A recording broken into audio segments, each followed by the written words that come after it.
এইসব সাধক কাজগুলো খুব গরম বাবারে দুপুরে। কেন তোমার রামকৃষ্ণদেবেরও তো এরকম অনেক কাহিনী আছে।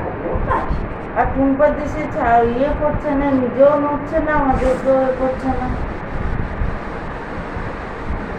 তবে রামকৃষ্ণদেবের আমার ওইটাই খারাপ লাগলো, আমার ওই যে জন্মস্থানটা আওয়াজ এইটাকে না না, শোনো, বৃষ্টি কোনো গল্প না। ভান্ডিয়ে দিয়ে দিয়েছে আশ্রম থেকে, কিন্তু ওইটা কি যেমন বামা কাকার জন্মস্থানটা সব বাড়ি আছে, কিন্তু যেখানে জন্মেছিল সেটা মাটি।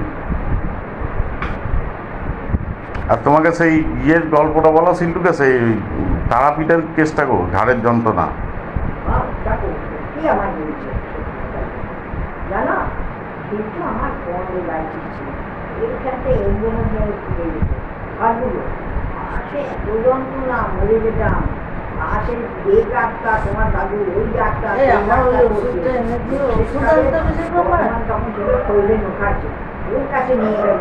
সে অনুমান বলতে তো কি হলো না, তোমার গুরু বলা তুই মিষ্টি নিয়ে, তারপর এইখানটা বলতে এইখানটাতে শীতটা নিয়ে ইনজেকশন দিত ডাক্তারকে দেখি, সেই শীতটা বাড়তো, ডাক্তার ঘটছিল এই হাসপাতালে অন্তটা যায় না, যে মনে হতো কিছু খেতেও পারতাম না, উঠতেও পারতাম না, মা ছিল তাই চিন্তাটা চালিয়ে দিল। আর সে মরে যেতাম যন্ত্রণা।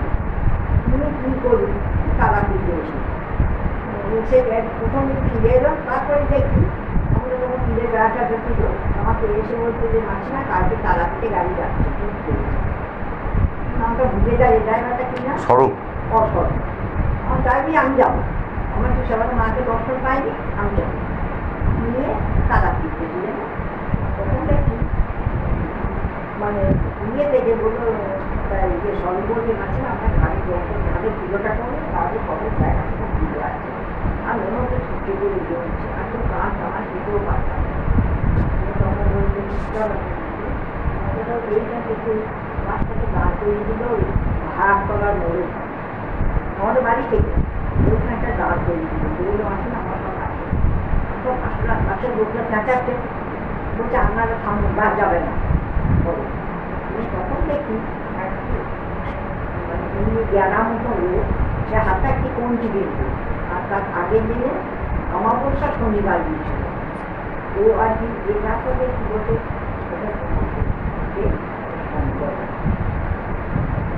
মামা কাকারের নাম করি, শঙ্কর বাবার নাম করে এমনি কাজটা অমাবস্যা ছিল, পঞ্চমন্দির আসনে মামা কাকার ওইটাতে ও চলে দিয়েছে, ভালো না নিয়ে আসছে গলায় কাপড় দিয়ে, যখন মামা কাকার কর্মী দিয়েছে কাপড়টা নিজে উঠতে করেছেন, কে করি আসতে কমছি জামা সব সব আমি আবার একবার প্রণাম করবো, বললাম তো ভালো হবে। তারপর দ্বিতীয়বার যখন প্রণাম করছি, তখন দেখি হাতে হাতটাকে চিবিয়ে দিই, কিনছে বেশি খুব চালাক না, তো যথা হয়।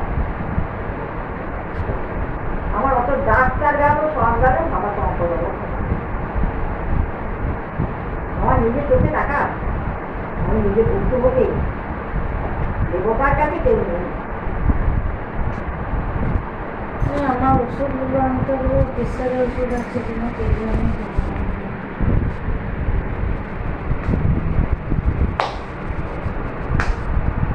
কিন্তু শঙ্কর বাবার মৃত্যুটা বলে প্যাথেটিক না, শঙ্কর বাবার মৃত্যুটাও খুব প্যাথেটিক ছিল। রামকৃষ্ণদেবেরটা বলো, রামকৃষ্ণদেব মারা গেলে কেউ মাত্র সাধক পুরুষ না, উনি যে সব নিজের রোগ নিয়ে বলছিলেন না, তারপরে ক্যান্সার